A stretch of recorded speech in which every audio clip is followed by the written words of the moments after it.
Buenas, ¿qué tal? Estamos de vuelta. Saludos, moradores del refugio. Nos encontramos viajando entre lápices y plumas, explorando historias, tramas y todo tipo de géneros encantados, recorriendo el mapa en busca de nuevas aventuras. Eso sí, siempre acompañados de Alma Mínguez, Un saludo, aventureros. Jaime Barón Un saludo, aventureros. y el que os habla, Víctor Vera. Hoy tenemos a Daniel Cascaillo también, está con mucha tos, así que hoy falta, ya volverá la siguiente. Y bien, pues tras saludar como es debido y presentarnos ante los apuntes, entraremos en el bosque y plantaremos nuestra hoguera. Saludaremos y, como es habitual, nos sentaremos y hablaremos mientras llenamos nuestros estómagos. En el episodio de hoy hablaremos de nuestra serie del taller del escritor y hablaremos de las trabas, consejos y contratiempos que surgen mientras se escribe, ¿vale? Y bien, vamos a continuar con el episodio que dejamos la semana anterior, así que nada, espero que os guste. Pero bueno, vamos a volver a las cosas que no funcionan en el texto. ¿Vale? Venga. ¿Qué más no puede funcionar? Por ejemplo, los personajes. Personajes planos o que no avanzan. A veces la historia falla porque el personaje no tiene una tensión interna real o simple actúa pero no decide, o habla pero no arriesga, ¿vale? Estas cosas pueden pasar a veces. Esto de los personajes a mí no me ha pasado en concreto, no me he quedado nunca parado porque el personaje yo haya creído que no funciona, pero bueno, ¿cómo podemos desbloquear esto? Pues habrá que darle una contradicción clara para empezar a darle personalidad. Obligarlos a elegir entre dos cosas que no pueden tener a la vez, por ejemplo. O escribirles una escena que no aparecerá en el libro. Un recuerdo, una derrota o un deseo oculto, pero que para ti ya empiece a tener ese lore oculto o profundo que empezará a darte a ti pues esa forma de ser que sí haga que avance ese personaje. ¿Vale? Una regla que podemos dar aquí nosotros, que es que los personajes se activan cuando algo importante está en juego. ¿Vale? Mientras no pase nada, el personaje no va a actuar, no va a sacar su lado ni el bueno ni el malo. Va a ser blanco. Yo, fíjate tú, a mí una vez sí que me pasó. Ahora yo me declaro culpable una vez.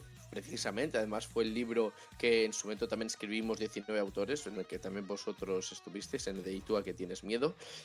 En mi relato pasó que escribí un personaje demasiado plano, con la mala fortuna de que era un personaje femenino, y claro, mi madre me montó una buena bronca porque dijo: esto, Jaime, ¿qué le pasa a este personaje? ¿Que le falta, solo tiene 2 neuronas? O no sé qué, no me acuerdo muy bien lo que me dijo, pero me venía a decir de manera amistosa que lo cambiara. Me animó a cambiarlo y me alegro de que lo hiciese, porque de no ser así, pues el relato habría quedado bastante peor. Y yo creo que eso también es importante. Tú tienes que darte cuenta de aquellos personajes que funcionan y que no funcionen.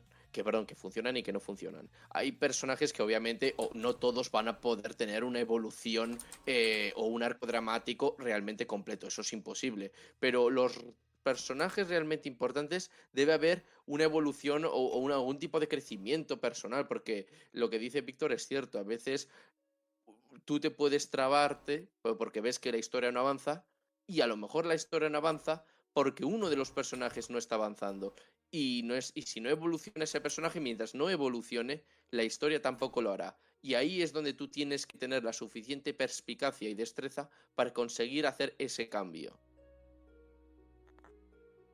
Yo con lo de los personajes, bueno, a ver, traba como tal no he sentido tampoco, pero sí que creo que, a ver, yo lo he dicho muchas veces, yo creo que los personajes son casi lo más importante de una obra, ¿no? Es al fin y al cabo el revulsivo con el cual el lector se va a sentir identificado o va a manifestar sus emociones a través de los personajes. O sea, la historia está muy bien, pero la historia se desarrolla en base a que alguien la está viviendo, no es algo muerto. A partir del personaje vive. Entonces, ¿Qué solución para hacer los personajes más interesantes podría dar yo? Mira, a mí me gusta crear personajes que contrasten unos con otros, es decir, que no sean todos iguales, que las carencias de uno las supla otro, que las disquisiciones morales de uno encuentren rebatir moral con otro, no sé, que hagan como una especie de sinergia entre ellos o que los que vayan apareciendo presenten puntos de vista diferentes, que moldeen situaciones conflictivas, pero ya no conflictivas en el ámbito físico solo, sino conflictivas en el ámbito psicológico del personaje. Y al fin y al cabo, yo lo que trato de hacer es que primero los personajes o sean humanos, o sea, sean como todos nosotros, con luces y sombras, porque al fin y al cabo los humanos somos así. No hay nadie que sea... O si es un personaje extraordinario, que sea extraordinario. O sea, si es extraordinario, lo es. Pero si es extraordinario, lo es también con sus sombras. No hay nadie que sea absolutamente perfecto. Esa es la cuestión. Salvo que tenga un motivo muy lógico para que sea perfecto. Es decir, sea un personaje ascendido que ha alcanzado la iluminación. Obviamente, ese personaje es lógico que sea perfecto. Sería raro que fuera imperfecto. Pero todos los demás que no han alcanzado la iluminación, que están bailando por la vida como bailamos nosotros, en otros contextos, se tienen que enfrentar a sus propios demonios. Y al final es eso, ¿no? O sea, conseguir personajes carismáticos es dotarlos de alma, pienso yo. Mm. Fíjate tú, pero el tema de lo de la perfección, mucho cuidado, porque una vez que un personaje alcanza la perfección, ese personaje luego se convierte en una carga, porque ya luego no sabes qué hacer con él. Da igual lo que haga, si es perfecto no va a cometer ningún error. Entonces, siempre, si tu meta es que un personaje sea perfecto, pues entonces lo que debes de hacer es que una de dos, que el personaje importante alcance esa perfección al final de la historia y fin. No hay más que... Esto es un truco que yo aconsejo. No sé si Alma... Probablemente Alma me mande a freír espárragos cuando termine de decir esto. Pero yo me voy a lanzar a la piscina y lo voy a decir. Y el caso es que si... mostrarle lo menos posible, porque si no la gente puede acabar harta de ese individuo, porque claro, da igual, nunca se va a equivocar. Y fíjate tú, hay una película en la que lo hacen muy bien. Sí que es cierto que no es exactamente perfecto, pero es que es casi perfecto, que es en la película de Watchmen. Doctor Manhattan es, bueno, no sé cómo es. Sí, es una entidad casi divina, porque es sin duda el más poderoso, el más fuerte, es imbatible, no hay forma de destruirle, y entonces le ponen unas cuantas fallas, pero a pesar de eso, no acabas cansado y quizás por esas fallas que tiene, no acabas cansado, porque no es del todo perfecto, pero les podía haber salido mal si no llegase por esas fallas y por la manera en cómo van contando la historia. De tal manera que si tú tienes un ser perfecto, ya desde el inicio, ahí piensa que estás un poco fastidiado. Ese ser, lo que yo recomiendo enormemente, es que aparezca en momentos puntuales, en determinadas, pues yo qué sé, circunstancias especiales. Pongamos, por ejemplo, eh, los viajes legendarios de Hércules. Ahí pues tenemos a Zeus como el ser omnipotente y que supuestamente es perfecto, que en el fondo no lo es, porque anda que no fallaba en uno de los mandamientos, lo del tema del matrimonio. Pero que mi punto es que como ese era un ser divino, traía muchísimas complicaciones. Entonces aparecía solamente en contadas circunstancias. Creo que de hecho la serie no sé cuántas temporadas tenía, pero solamente ya no sé cuántas veces aparece, pero muy poco, muy poco. En cambio que era su mortal enemiga, una de las principales villanas de Hércules, pues sí que aparece continuamente. A pesar de que es cierto que podríamos decir, ese estado divino, pues en este caso, en vez de dificultarle la historia, lo que hace es enriquecerlo. ¿Por qué?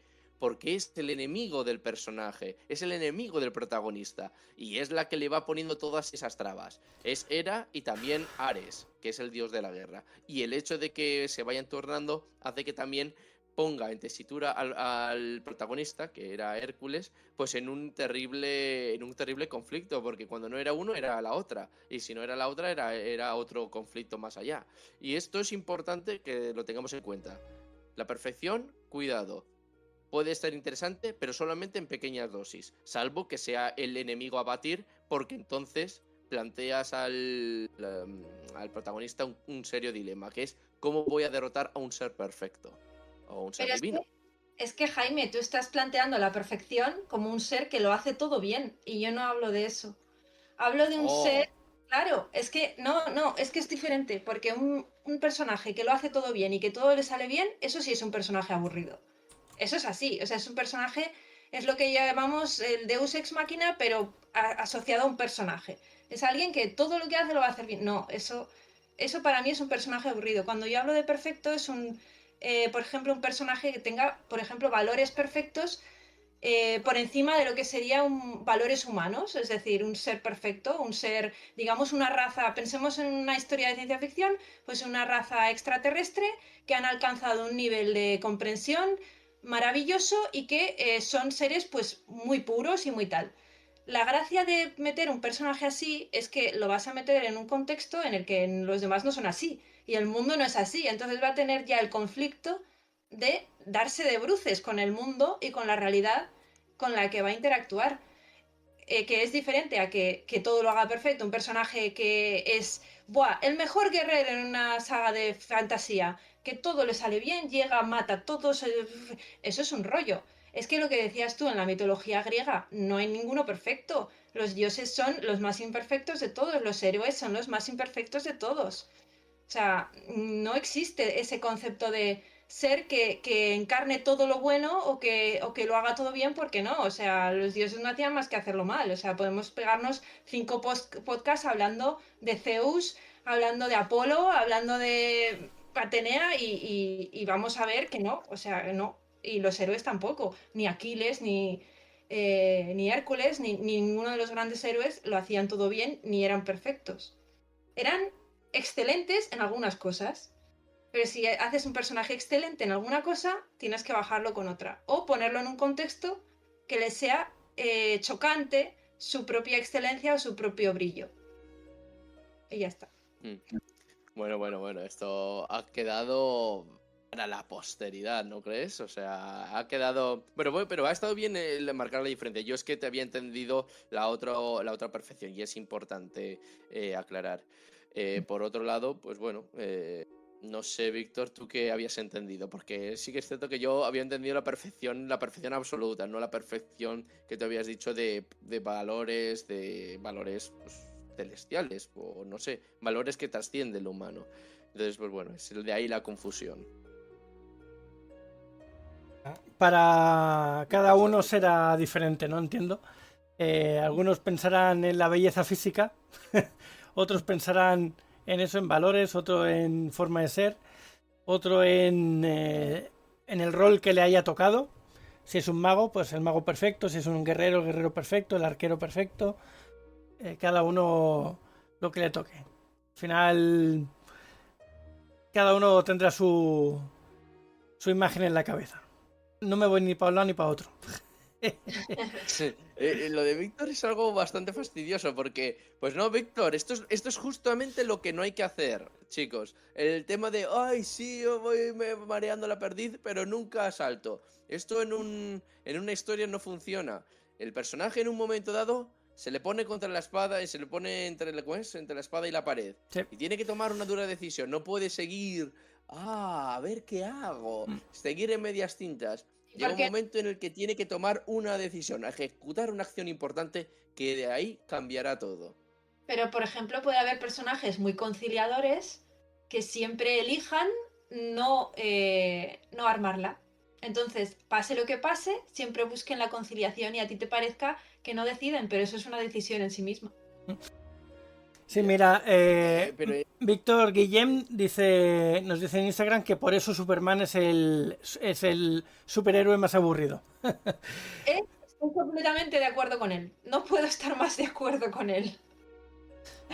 Sí, claro, pero si yo tengo que pasa. elegir entre Aquaman y Superman, creo que me quedo con Superman, ¿eh? No sé qué decirte, porque Que Aquaman, el problema es que le ponen tan mal últimamente, que es que Aquaman tiene una buena historia, yo creo, pero es que el problema es que no la saben contar, y entonces eso es un problema. No sé. Bueno, también hay que decir que el hecho de no posicionarse, ¿vale? No tanto para un personaje, porque el personaje al final tiene que hacer algo, no puede no hacer nada en una novela, o sí, depende del rol que le hayas dado. Pero el hecho de no tener algo claro también es un recurso en una novela. Dejar cosas al aire sin detallarlas en demasía hace que el lector la entienda como a él le apetece o como, ¿sabes? Según los criterios que él tenga. Entonces tendremos aquí una forma de verlo diferente por cada lector que tenga ese libro o esa novela. Entonces ahí es un recurso que se puede dar, que yo a veces lo utilizo también. El dar muchos detalles en una cosa, pero muy pocos en otras, para que cada lector pueda imaginárselo como le apetezca. ¿Vale? Eso también hay que tener cuidado, porque no siempre se puede hacer, pero es una forma de transmitir lo que sea que estés transmitiendo en ese momento. Sí. Yo, mira, ahora se me ha encendido la bombilla. Lo del personaje que no decida podría quedar bastante bien en lo que hemos dicho antes, lo de los personajes que se complementan. Pongo el gran ejemplo clásico, dos policías de siempre. El policía que lo tiene todo súper claro, súper decidido, vamos a esto, vamos a investigar a este sospechoso, y luego está el policía más precavido. Pues aquí podría quedar muy bien, ¿no? Porque se complementan. Esto es un poco como lo de Abbott y Costello, ¿no? Lo de también, no era Abbott y Costello, era otra cosa. Pero bueno, lo del gordo y el flaco, volvemos a encontrarnos con eso, ¿no? O también el caso de dos policías, uno veterano chapado a la antigua, y luego el joven y el moderno, ¿no? Que viene pues con la nueva tecnología, sabe nuevas estrategias de investigación, mientras que el otro a lo mejor se guía más por la intuición que por las pruebas físicas. Y entonces eso siempre sí que es cierto que también es otra notad, papel y bolígrafo o el propio ordenador para anotarlo. Aparte de todo el tema de los culebrones y demás, hay una fórmula que también se repite de manera sistemática, el tema de el veterano y el joven. Siempre cuando hay mezcla, ¿por qué? Porque cuando se mezcla lo antiguo con lo moderno, va a haber conflicto. Y ahí es donde está la clave. Siempre busquemos el conflicto. Y si hay conflicto, incluso entre los propios personajes que supuestamente deben de portar el estandarte o de hacer justicia, pues eso también lo hace todo mucho más ameno. Que no es siempre la historia de decir, somos muy amigos y vamos a salvar el mundo y estamos todos siempre de acuerdo. Entonces, de tal manera que esto es otra fórmula que yo os quiero que os anotéis, ya sea lo antiguo y lo moderno, o lo que ha dicho Alma, pues dos personajes que se complementen. Ya lo que le falta a uno, le sobra a otro, y de esa manera van resolviendo el caso de manera conjunta o llevando el compás de la música de la historia. Muy bien, pues mira, vamos a seguir con otro problemita que tenemos aquí, que es el del problema del tiempo y la constancia, ¿vale? No tengo nunca tiempo para escribir, ¿vale? Casi nunca es verdad del todo. Lo que suele faltar no es el tiempo, sino la energía mental limpia. Y cómo se puede avanzar, incluso con poco tiempo, ¿vale? ¿Cómo podemos subsanar este problema? Haciendo una pauta, una rutina. Escribir siempre a la misma hora, aunque sea un poquito. No esperar sesiones largas. 20 minutos constantes supera a una tarde aislada, ¿vale? Ir haciendo 20 minutos cada día, por ejemplo, ya estaría bien. Tener claro qué escena escribirás antes de sentarte, eso para los mapas sobre todo, los que son brújula, sí que estaría bien tener alguna idea, ¿vale? A la que agarrarte para poder empezar. Y ahí está, poco a poco. El consejo que podemos dar pues es que la constancia no es escribir mucho, es escribir seguido, ¿vale? Es darle cada día un poquito, aunque sean 2 palabras, pero el hecho de sentarte y escribirlas pues ya te está haciendo trabajar la mente para continuar. Si no es ese día, será el siguiente, ¿no? ¿Qué os parece? Yo a este respecto solo daría una apreciación, un consejo, como lo queráis llamar, que igual no sé qué os parecerá, pero lo único que puedo decir es que la mejor solución para hacer esto, escribir o cualquier otra cosa en la vida también, es amar lo que estás haciendo. Si amas lo que estás haciendo, da igual. O sea, ni tiempo, ni ganas, ni bloqueos, ni nada. Si tú amas lo que estás haciendo, sale solo.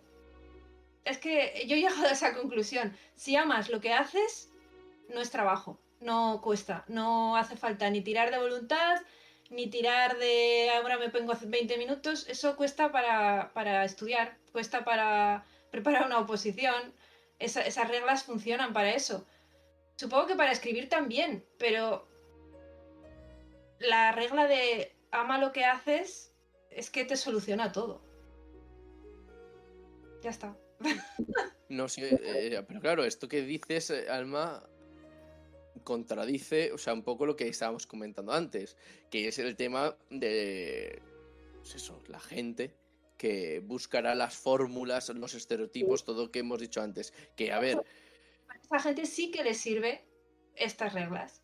Pero si amas lo que haces, no necesitas esas reglas, ¿sabes? Es a lo ya que sí quiero. que si amas lo que haces y pues en principio no deberías de recurrir bueno, no sé si llamarlo trucos, pero no deberías de caer en los estereotipos para realizar tu historia. De hecho, no deberías de modificar tu historia en base a los estereotipos con tal de ganar de ganar más éxito, de conseguir más éxito, porque el problema es que con eso lo que estás haciendo es alterar el camino y a lo mejor luego la historia termina de un modo que con el que no estás satisfecho tú o con el que tenías pensado. Y sí que es cierto todo lo que dice Víctor, obviamente, y me recuerda una cosa que hemos dicho casi al principio del podcast. El tema de la inspiración con el tema de la disciplina. La inspiración es algo variable, dependerá del día, de tus ánimos, etcétera, etcétera. Pero la disciplina siempre ha de ser constante, porque es lo de siempre. Puede ser que un día te sientas más inspirado que otro, perfectamente entendible. Pero lo que sí que se ha descubierto, y esto todos, incluso el propio escritor Camilo José Cela venía a decir, ¿qué es la inspiración? Señora, la inspiración es trabajar duro todos los días. Y no hay más, o sea, efectivamente, lo que viene a decir es que la disciplina, en el debate eterno entre inspiración y disciplina, prevalece la disciplina. Tú, de alguna manera u otra, si vas con la de tienes una rutina constante y al final que cultivas y escribes, etcétera, pues es más probable que al final la inspiración te acabe llegando, que en vez de que pues estar varios días sin escribir, porque así la inspiración es más difícil. Entonces, al final, tienes que encontrar un rato, unos minutos para ti, para escribir, lo que sea. Pero forzarte a escribir no tanto por que así alcances a terminar la obra, sino para adquirir el hábito. Y una vez que adquieres el hábito, es más fácil que luego la inspiración te acabe escribiendo, te acabe encontrando escribiendo. Víctor Guillamón nos dice por Instagram también, dice que siempre pienso que para 20 minutos ni me siento, a lo mejor cambio el chip. Bueno, cada uno tiene, claro, dice el problema es el trabajo asalariado. Sí, eso lo tenemos, el 99,9% de los escritores lo tenemos, ese problema. Claro, muchas veces la gente sí que ama escribir, lo que pasa es que no tiene tiempo, no porque no tenga tiempo, porque el tiempo se puede sacar, sino porque llega cansado, no le apetece, ese día se está durmiendo antes de llegar a casa, o tiene cosas que hacer en casa y no le dejan hacer otras cosas como por ejemplo escribir, aunque ya digo, siempre se puede sacar un ratito. Pero está las ganas en ese momento o el hecho que tengas que hacer otras cosas más importantes que tu hobby, ¿no? Aunque lo ames. Entonces el tema está en eso, que claro, si ves que no vas a poder en ningún momento, y como nos decía aquí el compañero, que, por ejemplo, que quiero decir que también es escritor de fantasía, Claro, si ya pones la premisa de que para 20 minutos no me siento, pasa eso, ¿no? Que ya te estás limitando a poder, aunque sea, escribir 2 frases. Que no digo que sea tu caso, pero mucha gente sí que puede ser que eso le limite a no escribir en años. Porque ha encontrado un trabajo o tiene que estar trabajando en 2 o 3 sitios para poder llegar a final de mes.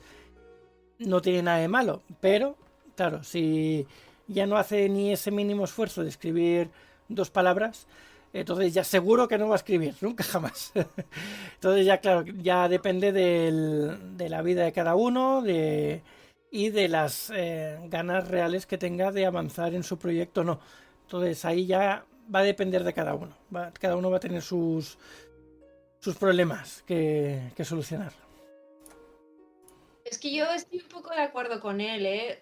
Para 20 minutos yo tampoco me pongo. Y tiene una explicación, no por nada, sino porque en 20 minutos, primero no me sabe a nada. 20 minutos escribiendo para mí, sinceramente, es como un minuto. No sé si a vosotros os pasa, pero yo cuando me pongo a escribir, el tiempo desaparece. Entonces las horas vuelan y no me doy cuenta. Entonces 20 minutos no es tiempo, o sea, y cuando quisiera meterme en la historia, ya me tengo que ir. Entonces, no llego ni siquiera, con 20 minutos no llego a poder ni reflejar nada, ni yo estar guay escribiendo, no sé cómo, a ver, no sé cómo explicarlo, pero es que para mí 20 minutos no es muy poco. Claro, pero porque tú no Para un estás proceso en la que situación esa.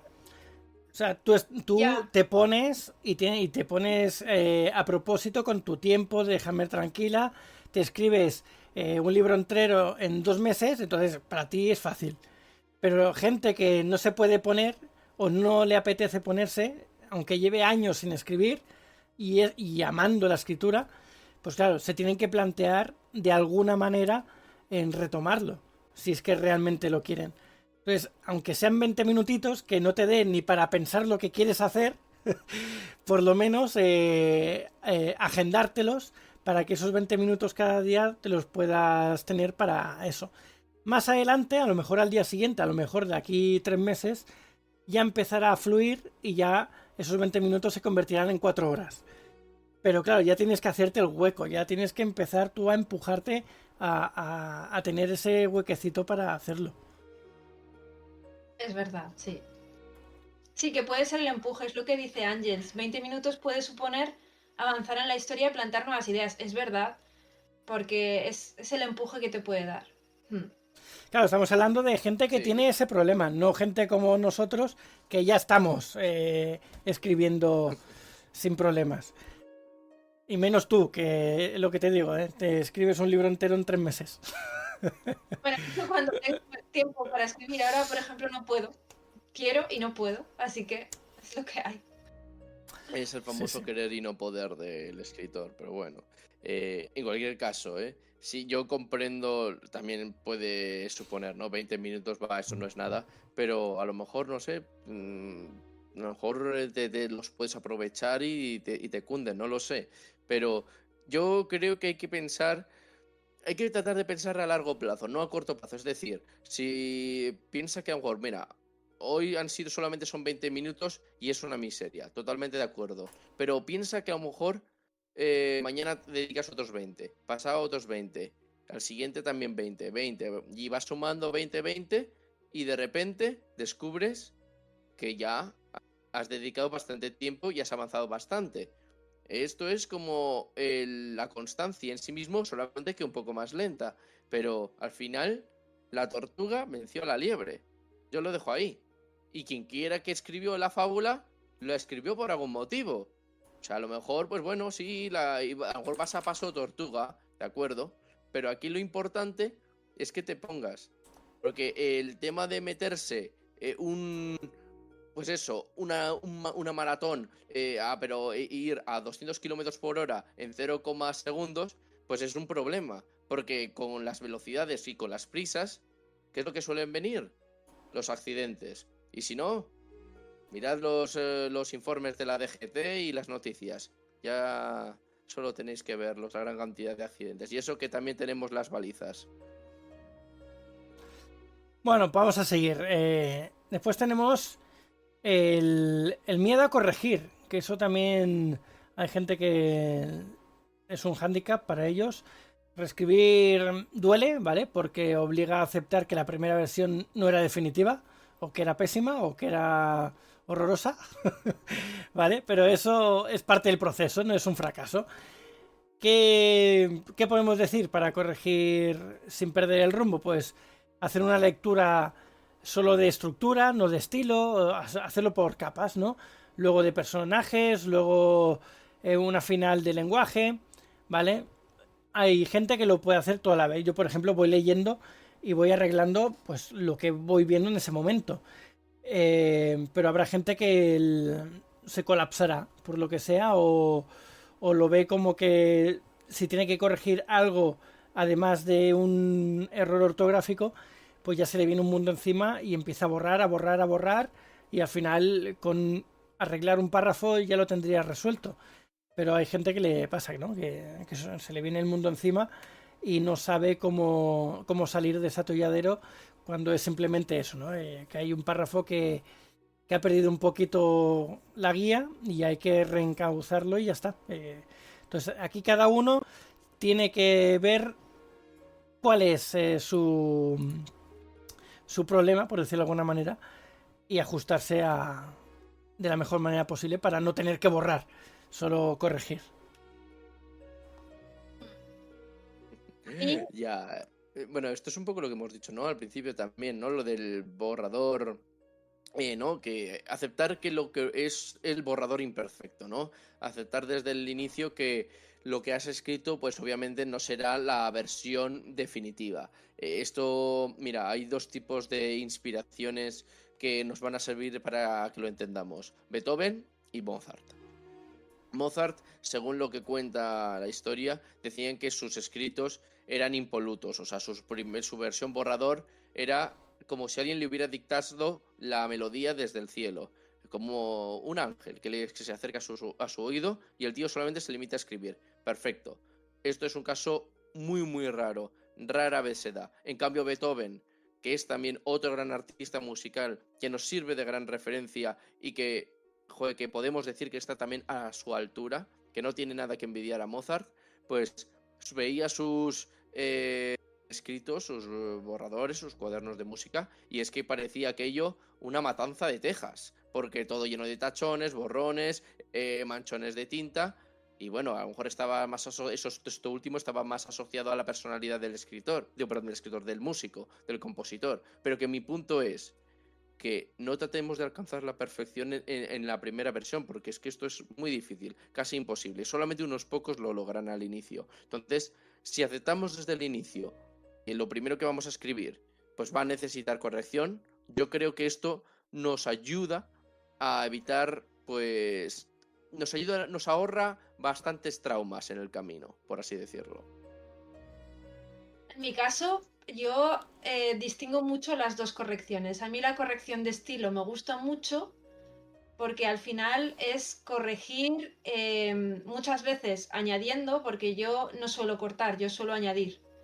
O sea, es raro, o sea, corto en cuanto a forma, en cuanto a esta frase la puedo conjugar mejor, puedo hacer mejor las comparaciones, los diálogos, eso sí. Pero en cuanto a contenido, no suelo quitar, sino que por tendencia suelo añadir cuando hago las correcciones. Y sobre todo cuando ya tengo la historia completa, que conozco ya más todo, puedo añadir más cosas en los puntos clave, unir lo de antes con lo de después. Eso me resulta divertido y me gusta. De hecho, hago varias correcciones de estilo. Las que me resultan muy pesadas es las correcciones ortotipográficas, porque ahí ya tengo que ir al dedillo con el Word hablando para no dejarme ni una palabra y que no me salte. Eso es un rollo. Esas son con las que no puedo, las ortotipográficas, pero las de estilo me gustan. Y además la ortotipográfica que siempre se te escapa algo. Cada vez que corriges, Siempre. hay una R, una S, un punto que no tiene que estar donde está. Siempre hay alguna cosa por ahí. Estés con 1000 ojos, se te sigue escapando. Sí, sí. No. Es que al final la mente, el cansancio lo que hace, que lee la palabra bien aunque tenga una letra que está fuera de sitio. Entonces no la ves. Por mucho que corrijas la novela, no la ves esa nunca. Tiene que leerlo otra persona para llegarlo a ver. Que al final siempre pasa, ¿no? Que el libro, la novela llega al mercado y a los meses o incluso a los años te llega un mensajito por Instagram y te dice, oye, que he encontrado este fallo en la página tal.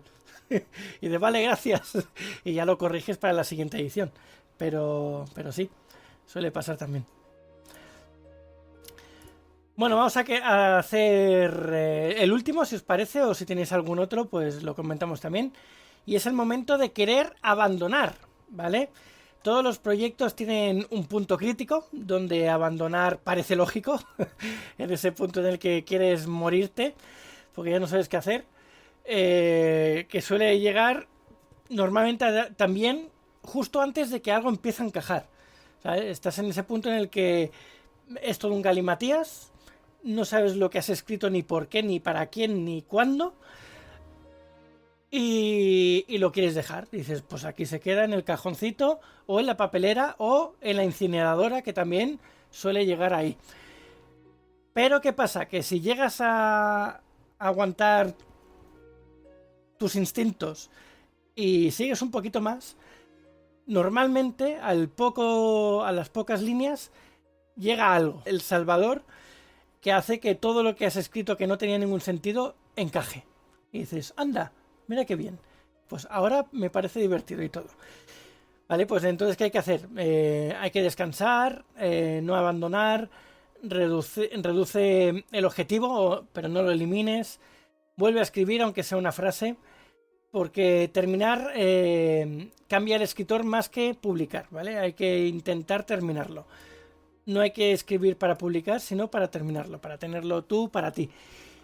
¿Qué pasa? Que ponerte esa meta de tener que publicarlo para X fecha, muchas veces lo que hace es frenarte, restarte concentración, porque la tienes puesta en el tiempo, no en la historia. Así que, bueno, cada uno tendrá ahí también lo que le fastidie, así que tiene que detectarlo y dejarlo a un lado en el momento en el que se pone a escribir. Para mí el bloqueo más grande que puede haber es salirte de la historia. En mi caso, para mí es muy fácil, claro, depende, yo hablo siempre desde mi perspectiva, es muy fácil escribir mientras esté dentro de la historia. Si me salgo de la historia, ahí está la dificultad, porque tengo que volver a meterme. Y volver a meterme en la historia es un trabajo bastante complejo. O sea, tienes que meterte en algo de lo que has salido completamente y ahí es donde cuesta. Si estás metido, da igual que pasen 2 meses sin escribir, sigues metido en la historia. No sé si me explico. Pero el momento en el que te sales, porque o bien la vida te lleva por otros derroteros, o bien ha pasado muchísimo tiempo, o lo que sea, meterte de nuevo es lo complicado. Una vez estás metido, sale solo, ¿no? O sea, al menos a mí me pasa. O sea, cuando me pasa eso, Sí, me planteo leérmelo todo desde el principio, porque me pierdo, estoy perdido. Sí, sí. Sí, es estar perdido porque lo has dejado tanto que estás fuera de la historia. Entonces, ¿qué tienes que hacer? El trabajo de volver a meterte en cuerpo y alma a la historia. Y cuando ya estás metido en la historia, estás metido ya en todos los personajes y todo, entonces ya vas solo. Pero claro, si lo dejas mucho, es lo que pasa. lo de abandonar, pues sí que es cierto que es una tentación bastante presente, sobre todo cuando te encuentras desanimado o ves que ya no, pues eso, te atascas. Pero yo, fíjate tú, o sea, yo creo que lo que has dicho, lo de tirar manuscritos y demás, yo nunca lo haría, porque a lo mejor estás atascado y a veces eso pasa, que no, que de repente al cabo de unos años, yo qué sé, te vuelve la inspiración, que Dios no lo quiera, que no pase tanto tiempo, pero que mi punto es que si una vez que lo destruyes ya no lo puedes volver a recuperar y a lo mejor ese escrito que has destruido, perdón, pues no te funcionaba para esa historia, pero te sirve para otra historia. Entonces, yo lo que aconsejo es, ante todo, no destruir nada y nunca tirar nada a la basura, porque luego una vez que ya lo has hecho, una vez que le has dado al botón de delete, ya no se puede recuperar. Pues sí, cosas que pasan. Yo iba a decir que a mí me pasa las dos versiones de lo que voy a decir ahora, y es que cuando estoy muy metido en la historia y empiezo a leer desde el principio, no soy capaz de leer como lector. O sea, me pongo a corregir. Y al contrario, cuando estoy tan fuera de la historia que quiero corregir, no puedo corregir porque como no sé exactamente lo que quiero en ese momento, no lo puedo corregir, simplemente lo leo. Y entonces me cuesta mucho tanto pasar de uno al otro como del otro al uno. Ahí me tengo que concentrar mucho y hacerlo a conciencia porque me cuesta bastante salir de un estado para meterme en el otro. Bueno, pues nada, ahí tenemos a... Claro, porque a veces leerlo todo, pues eso, pues te puede a lo mejor ayudar a reconducir tus pasos, ¿no? Sí, el problema es que cuando estás tan metido que lo lees desde el principio para saber tú mismo cómo ha quedado, no lo puedes hacer. A mí me pasa que no lo puedo hacer porque lo que estoy haciendo es corregir.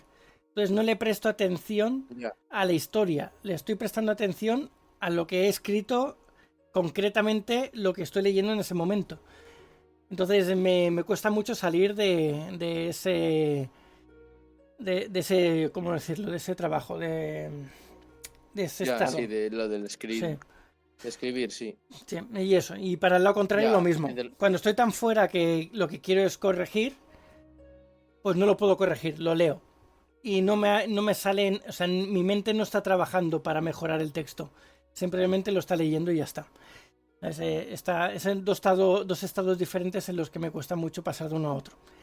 Pero bueno, Pues Víctor, ya solo te falta alcanzar el estado de la perfección, el que hemos dicho Alma y yo. O sea, te pones en modo zen y alcanzas la perfección. pues sí, sí.